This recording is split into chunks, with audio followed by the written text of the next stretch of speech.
People used to treat me like I was nothing, but a single encounter can shift everything. It was a routine flight until Captain Reynolds, with his smug arrogance, decided to confront me, Amara Bennett, a black woman seated comfortably in first class. The tension in the cabin thickened as he sneered, questioning my presence, his condescension echoing through the luxury of the aircraft. To him, I was an intruder. To me, I was calm, collected, and silently plotting my redemption. Schizophrenia, word he spilled, the passengers' faces were a mosaic of disbelief, ranging from shock to muted anger. Some exchanged wary glances, others pretended to be engrossed in their screens. They were witnessing more than a confrontation. They were watching systemic bias unfold in real time. Little did they know, I was no ordinary passenger. I was the newly appointed Director of Diversity and Corporate Ethics at Global Airlines. This moment was no accident. It was a calculated opportunity to shake the foundations of an entire industry. As I prepared to leverage this incident, I felt a sense of power bloom. Captain Reynolds' confidence wavered as the realization hit him. I was no victim, but a catalyst for change. The incident was being broadcast live to executives, and I intended to ensure they understood the weight of his words. In the days following, the tables turned sharply. With support surging behind me, Reynolds faced an investigation fueled by testimonies and evidence that shattered his defense. As he was dismissed, a new era took flight at Global Airlines, one aligned with values of equity and respect. I wasn't after revenge, I sought transformation. Reflecting on that day, I realized that standing firm in the face of prejudice could birth systemic change, guiding others toward a future where no one would endure what I had. This wasn't just about one flight. It was about an industry awakening to a profound truth. "Excuse me, ma'am," Captain Reynolds sneered, his voice thick with condescension. "I believe you might be in the wrong cabin. First class is for, well, let's just say it's for those who can afford the luxury." What her face calm but an eyebrow. "I'm in the right seat, Captain. My ticket says first class, as does my boarding pass." She glanced around at the other passengers, whose eyes widened at the confrontation unfolding before them. "Very amusing," he shot back, arms crossed defiantly. "But we both know this is a little bit of a stretch for someone like you." His gaze flicked dismissively, the implication clear. She drew a deep breath, the faint smell of coffee wafting from the galley mingling with the tension in the air. "I should remind you, Captain, that I am the newly appointed Director of Diversity and Corporate Ethics at Global Airlines. You might want to reconsider your words before they come back to haunt you." His smirk faltered, lines of panic appearing on his forehead. "Are you?" His voice steady, despite the slight tremor of righteous anger. "Respect her. She's got more worth in her pinky than you do in your whole career." The cabin shifted, several passengers collectively nodded, their muted voices a chorus of support. "What's going on?" Captains murmured into his radio, a knot tightening in his throat. As the plane cruised into the sky, the atmosphere buzzed with unsaid words, shifted alliances, and the dawning realization of consequences. Amara engaged the sympathetic flight attendants planning her next steps. The gravity of the situation was shifting, and they all felt the impending change. By the time they landed, Reynolds was a different man, one who stumbled under the weight of expectations in the glare of Amara's unyielding gaze. The urgent corporate meeting awaited, the weight of the world hanging in the balance. Amara Bennett sat in first class, her hands folded calmly in her lap, eyes scanning the faces around her. The hum of the plane felt harmonious, a flickering normalcy that unraveled the moment Captain Reynolds appeared, his demeanor radiating arrogance.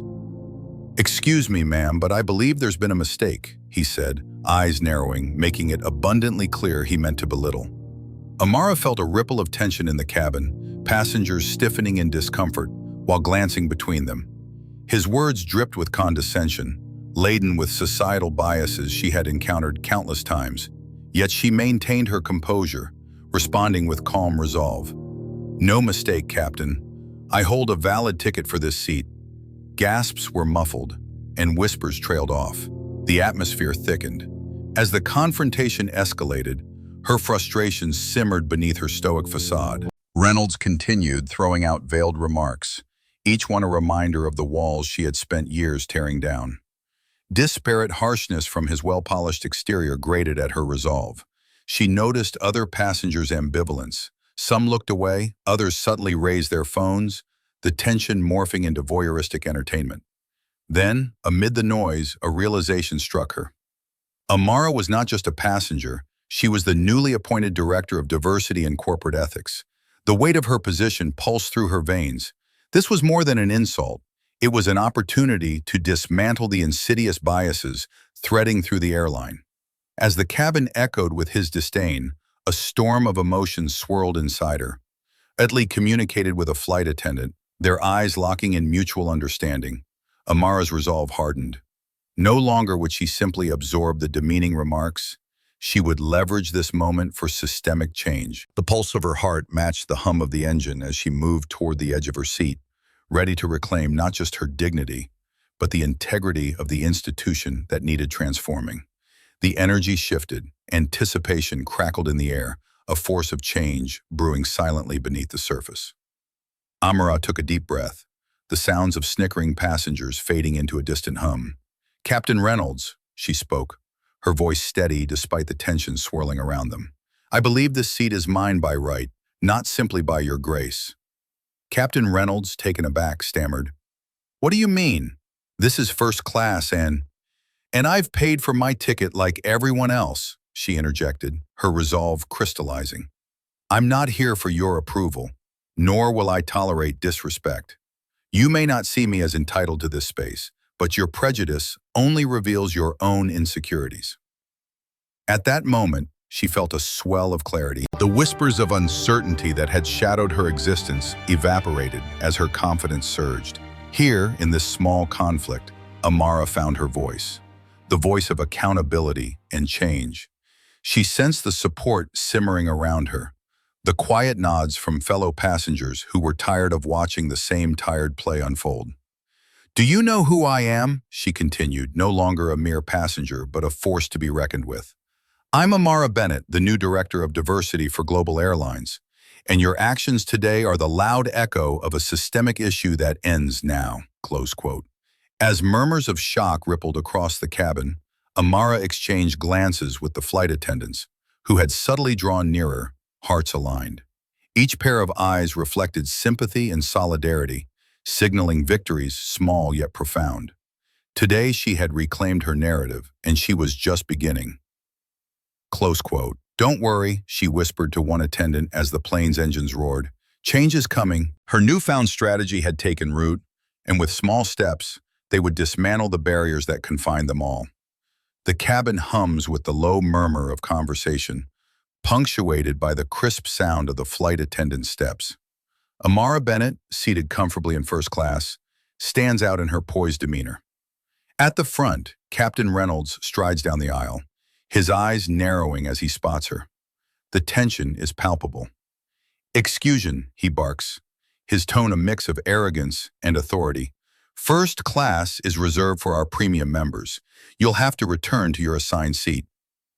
The passengers exchange uneasy glances, their discomfort rising with each word. Amara's heart pounds, but her expression remains calm. "Actually, I believe I'm exactly where I'm meant to be," she responds steadily, holding his gaze. The exchange escalates. Reynolds puffs out his chest, a smirk on his face that betrays his ignorance of who she truly is. "You clearly don't understand the standards we uphold here." "Unlike you, I do," she replies evenly. The cabin stirs, some passengers leaning in, intrigued and horrified by his blatant disregard. Just then, Amara's phone buzzes quietly. With a subtle glance, she sees the live broadcast indicator lighting up. The incident is streaming to corporate executives, including the CEO of Global Airlines. Realization dawns on Reynolds, his confidence wavering.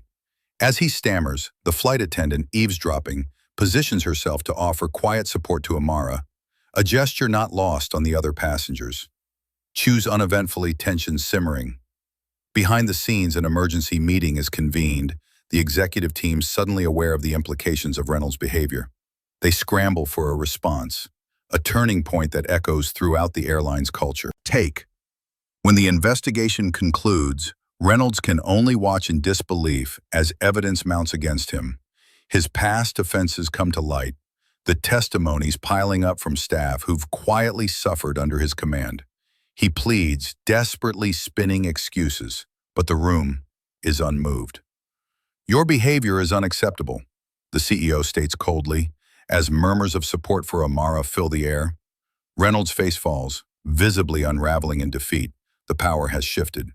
In that moment, Amara sits with silent triumph, her vision intact, as she rises to lead systemic changes. Justice is not delivered through vengeance, but by exposing the truth, paving the way for a brighter, more equitable future in the airline industry.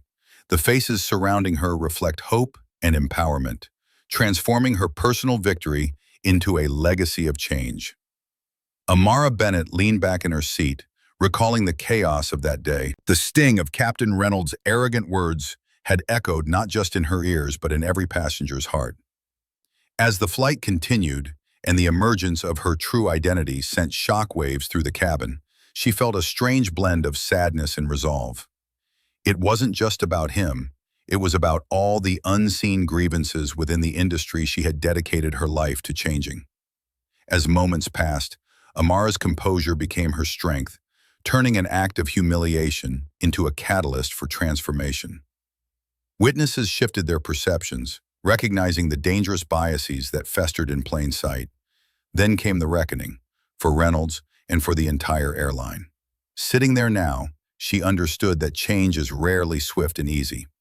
But it is possible, especially when fueled by collective courage. Tay, do you think I went too far? What would you have done in my shoes? Have you ever experienced a moment that changed everything? Share your stories in the comments and let's explore together the ongoing struggle for justice and equality.